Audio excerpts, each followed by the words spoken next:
Hello guys, my name is Reza Okta, student number 220-141-8095.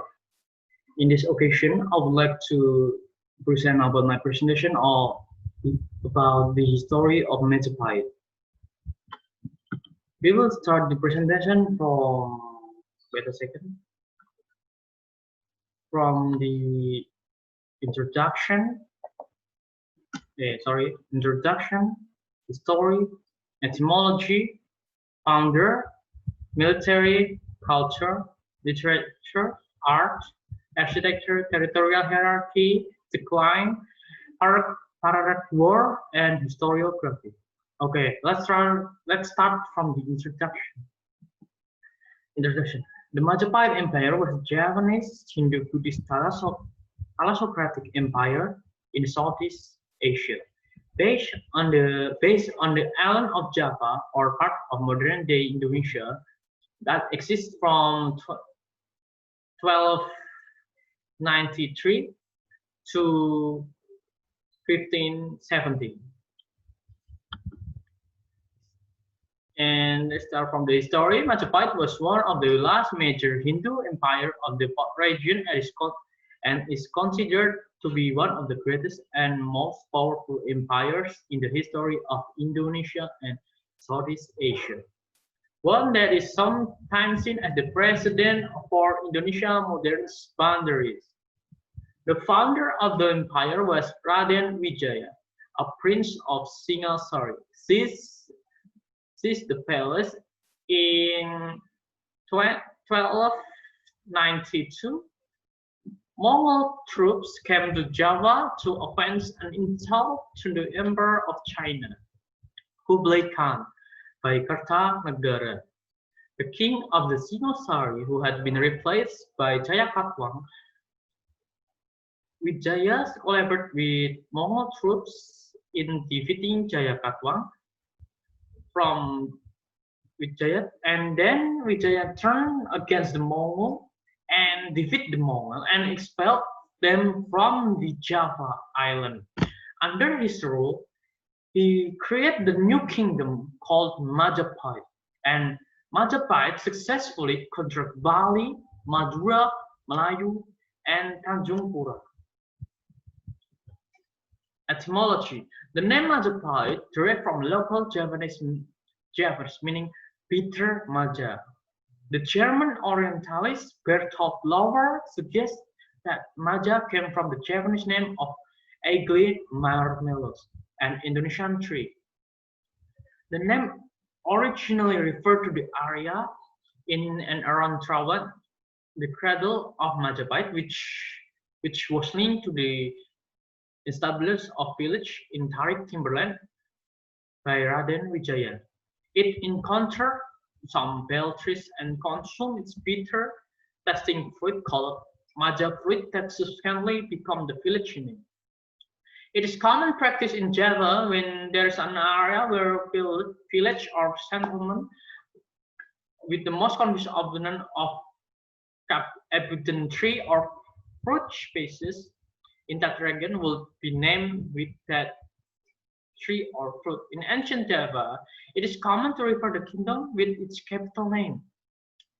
Majapahit, sometimes also spelled Mojopahit, is also known by other names, Wilwotikto, although sometimes the native refer to their kingdom as Bumi Jawa or Mandala Jawa instead. And the next is the founder. The founder of Majapahit is Raden Wijaya, also known as Naraya Sangrama Wijaya, regional name Kartajasar Jayawardhana. Raden Wijaya resigned from 1293 until 1309, was a Japanese king, the founder and the first monarch of the Majapahit Empire. Next is Hayam-wuruk. Majapahit reached its peak of glory during the era of Hayam-wuruk, which reigned from 1350 until 1389, was marked by conquests which extend through the Southeast Asia. His achievement is also credited to his prime minister, Gajah Mada, according to Nagara Kertagama or Dasa Warnana, written in 1365. Majapahit was an empire of 98 tributaries stretching from Sumatra to New Guinea, consisting of present-day Indonesia, Singapore, Malaysia, Brunei, Southern Thailand, East Timor, Sulu, Archipelago, and other parts of the Philippines. And this is Gajah Mada. Gajah Mada, also spelled Gajah Mada, died in 1364, Prime Minister of the Majapahit Empire and a national hero of Indonesia. He is believed to have unified the entire archipelago called Nusantara. The principal quote of the era Prapanca, you look Gajah Mada in an epic and first Indonesian university in Yogyakarta was named after him. He delivered an oath called Sumpah Palapa, which spoke to live ascetic by not consuming food containing spices until he had conquering all of the Japanese Asia archipelago of Nusantara. For Majapahit. In modern Indonesia, he served as an important national hero, a symbol of patriotism and national unity. Military. Next is military. According to history of Yuan, soldiers of early Majapahit era were mainly dominated by poorly equipped light infantry. During the Mongol invasion of Java, the Japanese army was described as temporarily mobilized farmers and a few noble warriors. The nobility marched at the front line with a huge army complex of peasants. The Japanese peasant army was half naked and covered with cotton fabric. At the waist or sarong, most of the weapons are bow, arrow, bamboo, spears, and sword blade or dagger. Aristocrats are deeply influenced by Indian culture, usually armed with swords and spears, dressed in white. Gunpowder technology entered Java in the Mongol invasion of Java in 1293. Majapahit under Majapahit or Prime Minister Gajah Mada, Attila's gunpowder technology obtained from Yuan dynasty for use in the naval fleet. During the following years, Majapahit army began producing breech-loading cannon, known as jetbang. Jetbang can be mounted as a fixed or swivel gun. Small jetbang can be easily installed on small vessels. In this age, even to the 17th century, the Nusantara soldiers fought on a platform called balai and performed boarding action loaded with scatter shot, grab shot, case shot, or nails and stone, and fired at close range. The jetbang is very effective and this type of fighting. Majapahit has elite troops called Bayangkara. The main task of this troop is for protecting the king and nobilities, but they may also be deployed to the battlefield if required. The Chronicle of Banjar notes that Bayangkara pieces of equipment in the Majapahit palace. Next is the culture of Majapahit.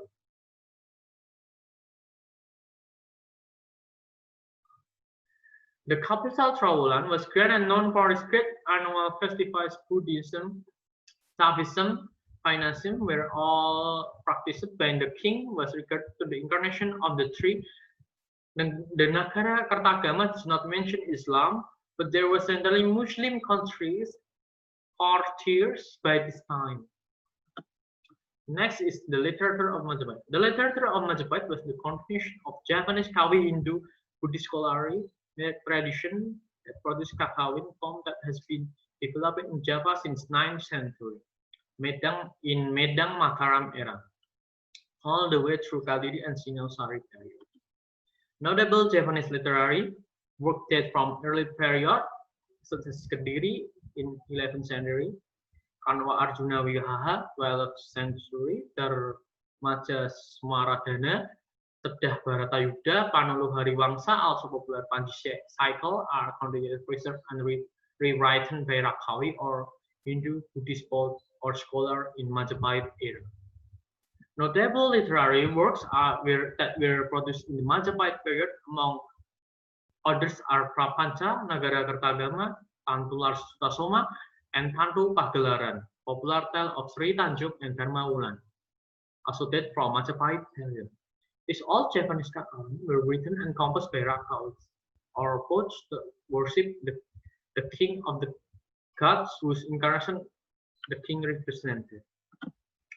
Next is the art of Majapahit. The Pala school of art in Indian Pala Empire influenced the art and architecture of Majapahit.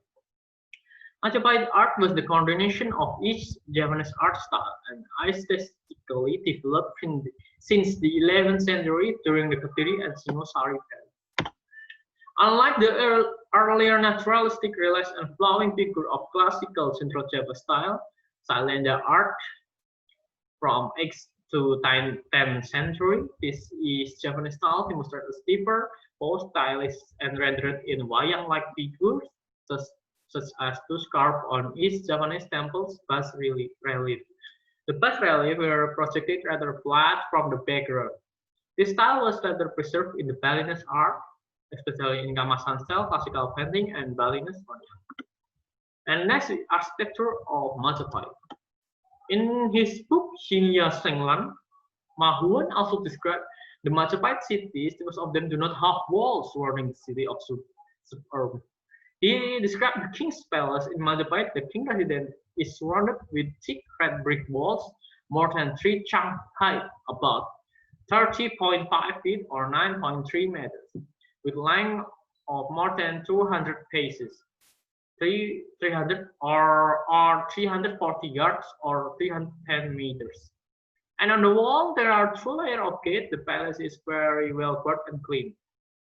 The king palace was 2-story building, each of them 3 or 4 chang high, or 9 until 5.5 meters, or 30 until 48 feet. It had wooden plank floor and exposed mats made from rattan or reeds, presumably palm leaf, where people sat cross-legged. The roof was made of hardwood shingles or Japanese syrup laid as tiles.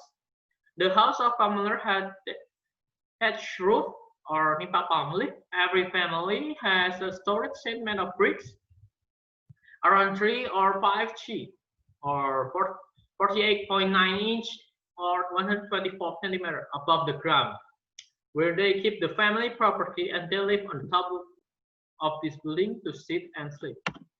The Majapahit temple architecture followed the East Japanese style in contrast to early Central Japanese style. The East Japanese temple style is also dated back from Kediri period on 11th century.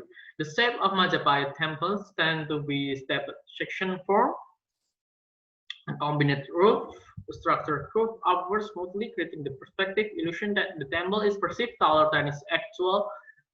I'm sorry. The pinnacle of the temple are usually cube, mostly Hindu temple, sometimes the Dagoba cylinder structure, or Buddhist temple, although some of the temple date from Majapahit period use the sheet or sandstone. The red brick is also a popular construction material. And the next is territorial hierarchy of Majapahit. Majapahit recognizes the hierarchy classification of land within its realm. Bumi, the kingdom ruled by the king. Negara, the province ruled by Raja, or governor, or Natha, lord, or prince of two, or two. Watek, the regency, administration by Wiyasa. Kuwu, the district, administered by Lurah. Wanua, the village, administered by Tani. Kabuyutan, the hamlet or sanctuary place. During its formation, Majapahit traditional realm only consists of lesser vassal kingdoms or province in eastern and central Java. This region is ruled by provincial kings called Paduka Batara, with the title Pri. This title is highest position below the monarch and similar to duke or duch. Usually, this position reserved for the close relative of the king. They have to administer their province, collect tax, send annual tribute to the capital, and manage the defense of their border. And next, decline of Majapahit. Following Hayam death in 1389, Majapahit power entered a period of decline with conflict of succession. Hayam was succeeded by the crown princess Kusumawardhani, who married relative Prince Wirakamardana. Hayam also had son from his previous marriage, the crown prince Wirabumi, who also claimed the throne. By the time of Hayam death, Majapahit has lost its vassal state in the northern coast of Sumatra and Malay Peninsula. The latter, which according to Chinese sources would become a tributary state of the Ayutthaya kingdom until the rise of Malacca Sultanate, supported by the Ming dynasty. In the 14th century, a Malay kingdom of Singapore was established and is formerly attracted a Majapahit navy that regarded it as Tumasi, a rebellious colony. Singapore was finally sacked by Majapahit in 1398 after approximately 1 month long siege by 300 Chang and 200,000 soldiers. The last king, Sri Iskandar Shah, fled to the west coast of the Malay Peninsula to establish the Malacca Sultanate in 1400. And next is Perak War. A civil war called Perak War is thought to have occurred from 1405 to 1406. The war was fought as a contest of succession between the western court led by Wirawardhana and the eastern court led by Wirabumi. Wirawardhana was victorious, Wirabumi was caught and decapitated. However, the civil war changed financial resources, exhausted the kingdom, and weakened Majapahit grip on each other vessel and colony.